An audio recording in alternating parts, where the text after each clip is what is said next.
Hey guys, welcome to my channel. তোমরা title আর thumbnail দেখে হয়তো বুঝতে পেরেছো এবং এখানেও দেখতে পাচ্ছ আমার বাইকের যে ছোটোখাটো আমি কিছু মডিফিকেশানস করেছিলাম, যার প্রত্যেকটার ভিডিও আমার চ্যানেলে আছে, আলাদা আলাদা করে প্লে লিস্ট করে আমি দিয়েছি। তা সেই মডিফিকেশানগুলোর মধ্যে দুটো মডিফিকেশান আমার বাইক থেকে আমি খুলে ফেলেছি। লিভার গার্ড লাগিয়েছিলাম, বার এন্ড লিভার গার্ড একটা লাগিয়েছিলাম, আর একটা লাগিয়েছিলাম উইন্ডস্ক্রিন। যে উইন্ডস্ক্রিনটা ইয়ামাহা ফেজারের উইন্ডস্ক্রিন, এবং যেটা খুবই কমন, যে উইন্ডস্ক্রিনটা অনেক বাইকে অনেক স্কুটারে তোমরা দেখে থাকবা। মেনলি ইয়ামাহা এফজিতে উইন্ডস্ক্রিনটা খুব শ্যুট করে, আর এছাড়াও অন্যান্য অনেক বাইকে উইন্ডস্ক্রিনটা লাগায়। দাম মাত্র 250 কি 300 টাকা। আমার ভিডিওগুলোতে সব ডিটেল দেওয়া আছে, ওখান থেকে তোমরা দেখে নিতে পারো। তা ওই দুটো মডিফিকেশান আমি বাইক থেকে খুলে দিয়েছি। এবার কেন খুলে দিলাম সেইটা নিয়ে আজকে তোমার সাথে কথা বলে নিই। কেননা আমার বাইকে ওই দুটো মডিফিকেশান করার পর কিছু ছোটো ছোটো প্রবলেম হচ্ছিলো, যে প্রবলেমগুলো আমি পার্সোনালি ফেস করেছি। এবার তোমাদের যাদের এফজি আছে, অথবা তোমরা যারা ভিডিওটা দেখছো যাদের এফজি আছে, তারা কাইন্ডলি আমাকে বলো যে এই সেম প্রবলেম কি তোমাদের হচ্ছিলো কি হচ্ছিলো না, সেটা আমাকে কাইন্ডলি একটুখানি কমেন্ট করে জানিও। তো সবার প্রথমে আসি বার এন্ডের ব্যাপারটায়। এই যে বার এন্ড ওয়েট, আর এর সাথে আমি লাগিয়েছিলাম হলো লিভার গার্ড। এরকম দুটো ছোটো ছোটো এরকম হ্যান্ড গার্ডও লাগানো যায়। সেই হ্যান্ড গার্ড আমি আগের বারের যেমন এফজি ছিল সেটাতে লাগিয়েছিলাম, আর এখানে লাগিয়েছিলাম লিভার গার্ড। আচ্ছা, তা এই যে বার এন্ড দুটো দেখছো এখানে আমাদের বাইকে, যে দুটো বার এন্ড আছে, তা এই বার এন্ড দুটো প্লাস্টিকের। নর্মালি তোমরা দেখে থাকবে পালসার কিংবা রয়্যাল এনফিল্ডের যে বাইকগুলো, তো ওগুলো সব মেটালের বার এন্ড থাকে, অনেক ভারী। তা ওইগুলোর কাজ হ্যান্ডেল বারের যে ভাইব্রেশন সেটাকে রিডিউস করা। তাই আমি ভাবতাম ওগুলো তো মেটালের, ওগুলোর নিশ্চয়ই কোনো পারপাস আছে। কিন্তু এই যে আমার যে প্লাস্টিকের, এগুলো জাস্ট প্লাস্টিকের, এগুলো 50 টাকা করে দাম, 45 কি 50 টাকা করে দাম। তা এইগুলোর হয়তো কোনো সেরকম পারপাস নেই, জাস্ট অ্যাস্থেটিক পারপাস, দেখতে ভালো লাগে, সেই জন্যে এই দুটো দেওয়া আছে। তাই আমি দুটো খুলে আমি বার এন্ডের যে লিভার গার্ডটা সেটা লাগিয়ে দিয়েছিলাম। কিন্তু তারপরে আমি বুঝতে পারি এই দুটোর অ্যাকচুয়াল কাজ কি। এটা সত্যি ভাইব্রেশন রিডিউস করে। তোমরা যদি কেউ এগুলো খুলে যদি বাইক চালাও, তাহলে বুঝতে পারবে হ্যান্ডেল বারে কতটা বেশি ভাইব্রেশনটা বেড়ে যায়। এটা আনএক্সপেক্টেড। আমি ভেবেছিলাম যে এগুলো হয় না, মানে আমার গাড়িতে নর্মালি আমি যে আমার এফজিটা চালাই, এটাতে নর্মালি কোনো ভাইব্রেশনই নেই সম্ভবত স্টক বাইকে। কিন্তু কিছু মডিফিকেশান করার পর আমার এই ভাইব্রেশনগুলো বেড়ে গেছিলো, ভয়ানক ভাইব্রেশন হচ্ছিলো হ্যান্ডেল বারে। সেজন্য কী করি, আমি এই যে বারেন যে দুটো আছে ছোটো ছোটো প্লাস্টিকের বারেন, এই দুটোর সাথে আমি ওই লিভার গার্ডটা লাগিয়েছিলাম। কিন্তু তারপরেও আমার একটা হালকা ভাইব্রেশন হচ্ছিলো হ্যান্ডেল বারে। আমি ওটাকে এতদিন ধরে ইগনোর করে গেছি। হয়তো অন্যান্য কোনো কারণে ভাইব্রেশন হতে পারে, আমি এরকম ভাবতাম, অত হাই স্পিডের জন্য ভাইব্রেশন এরকম ভাবতাম।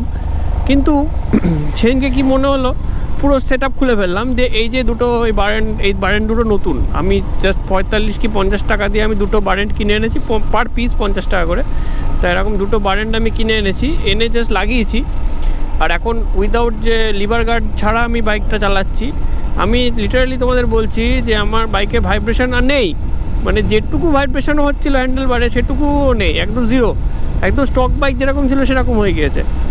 তো সেই জন্যে আমি এই দুটো খুলে দিলাম। কেননা একটা কি হয়, যখন কন্টিনিউয়াস কোথাও লংয়ে যাচ্ছি, বাইক চালাচ্ছি, কন্টিনিউয়াস 70-80 যখন বাইক চালিয়ে যাচ্ছি না, তখন ছোটো ছোটো হালকা যে ভাইব্রেশনটা হতে থাকে না, সেটা কিন্তু এমনি কোনো বদার করে না, এমনি তুমি বুঝতেও পারবে না।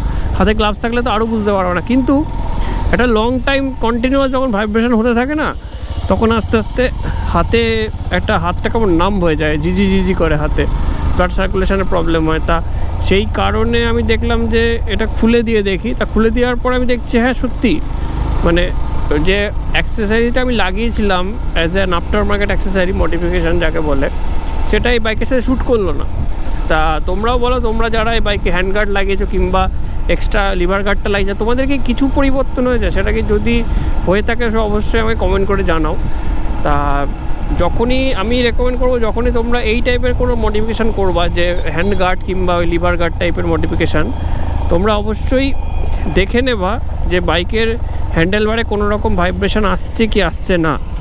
কেননা এই ছোটো ছোটো জিনিসে রাইডিং এক্সপিরিয়েন্স খারাপ হয়ে যায়, যেটা আমার হয়েছিল। আমি বুঝতে পারিনি এরকম হবে। যাই হোক, তো এইটা ছিল ফার্স্ট প্রবলেম। এবার সেকেন্ড যেটা প্রবলেম, সেটা হলো যে উইন্ডস্ক্রিনটা আমি কেন খুলে দিলাম। এবার উইন্ডস্ক্রিনটা তোমাদের আমি ভালো করে দেখিয়ে দিই। তা তোমরা দেখলে যে এই দুটো জাস্ট এই যে নাম্বার প্লেট হোল্ডারটা আছে, এই নাম্বার প্লেট হোল্ডারের যে দুটো ছোটো ছোটো ফুটো, এই যে দুটো নাট, এই দুটো নাটের ওপর বেস করে এই উইন্ডস্ক্রিনটা লাগানো হয়। যার মানে পজিশনটা খুবই কম, মানে উইন্ডস্ক্রিন হোল্ড করে রাখার জন্য যেটুকু জায়গাটা দেওয়া থাকে নাম্বার প্লেটের হোল্ডারের ওটা খুবই কম।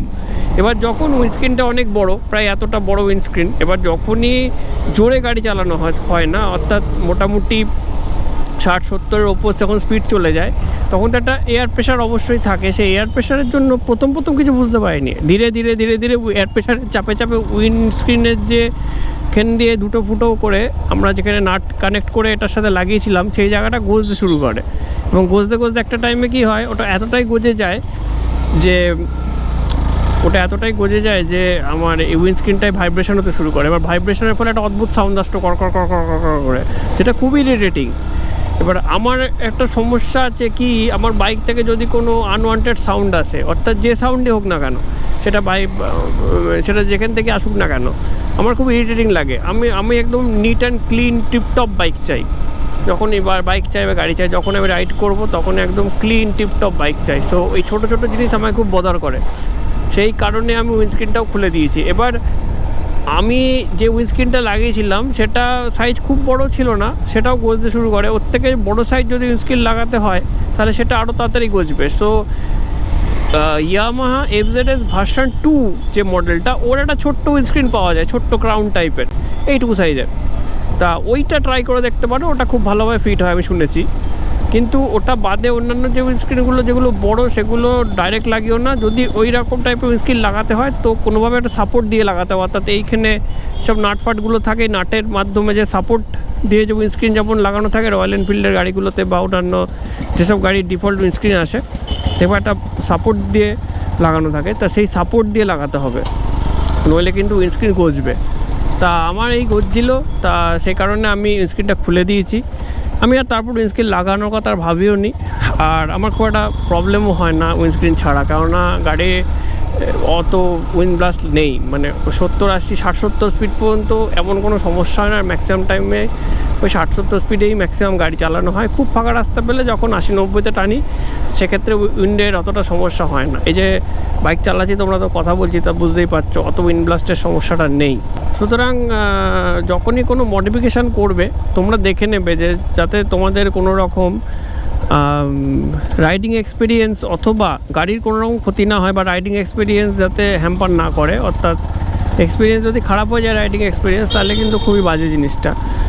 সুতরাং এই যেমন ধরো, আমার বাইকে আমি পিছনে লাগেজ হুক লাগিয়েছিলাম, লাগেজ হুক লাগাবার জায়গা নেই FZতে, কিন্তু আমি ডাইরেক্ট লাগেজ হুকটা জোর করে লাগিয়ে দিয়েছিলাম। তাতে কী হয়েছিল, আমার গাড়ির যে পিছনে একটা বডির একটা পোর্শন প্রেশারে ভেঙে গিয়েছে, তাই এতে গাড়ির ক্ষতি হয়েছে।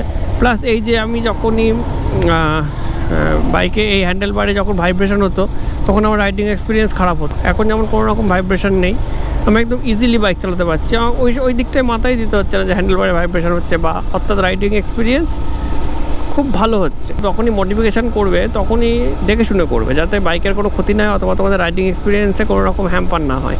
যেরকম আমার কয়েকদিন আগে আমার এক বন্ধু রেডার আছে, সে রেডারে ফুল বডি গার্ড লাগিয়েছিল, যেমন যে গার্ডগুলো অ্যাডভেঞ্চার বাইকে লাগায়, ফুল বডি এরকম গার্ড করে থাকে।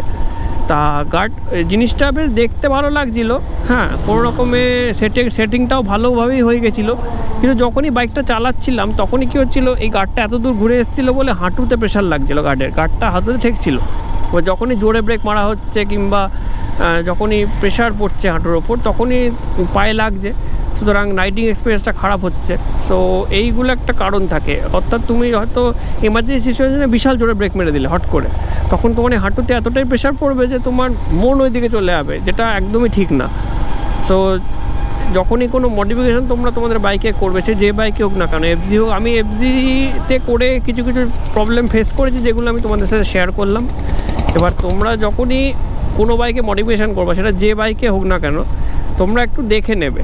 যখনই আফটার মার্কেট মডিফিকেশান করা হয়, সেই মডিফিকেশানে যদি কোনো রকম সমস্যা হয় বা মডিফিকেশানে যদি কোনো রকম ভুল হয়, তখনই ছোটো প্রবলেম আস্তে আস্তে দেখা যায়। তো আশা করি তোমরা বুঝতে পেরেছো আমি ঠিক কী বলতে চাইলাম। আমি এটাই বলতে চাইলাম যে মডিফিকেশান করতে ভালোই লাগে এবং জিনিসগুলো খুবই সুন্দর, এবং মডিফিকেশান করলে অনেক সময় খুবই ভালো হয়, আবার অনেক সময় খুবই খারাপ হতেও পারে, কেননা জিনিসটা আফটার মার্কেট এবং তুমি জোর করে গাড়িতে ইনস্টল করছো। সো যখনই যাই করবে তখনই সেটা যেন দেখে শুনে করবে, যেন সেটাতে গাড়ির কোনো রকম ক্ষতি না হয় বা তোমাদের রাইডিং এক্সপিরিয়েন্স খারাপ না হয়। সো হোপ ভিডিওটা তোমাদের ভালো লাগলো। যদি ভিডিওটা ইনফরমেটিভ লাগে অবশ্যই বন্ধুদের সাথে শেয়ার করে দিও। আর আমার ভিডিওটা যদি ভালো লেগে থাকে অবশ্যই ভিডিওটা লাইক করো, আর আমার চ্যানেলটা সাবস্ক্রাইব করতে ভুলো না। সো দেখা হচ্ছে নেক্সট ভিডিওতে কোনো ইনফরমেটিভ ভিডিও নিয়ে বা কোনো রাইড ভিডিও নিয়ে।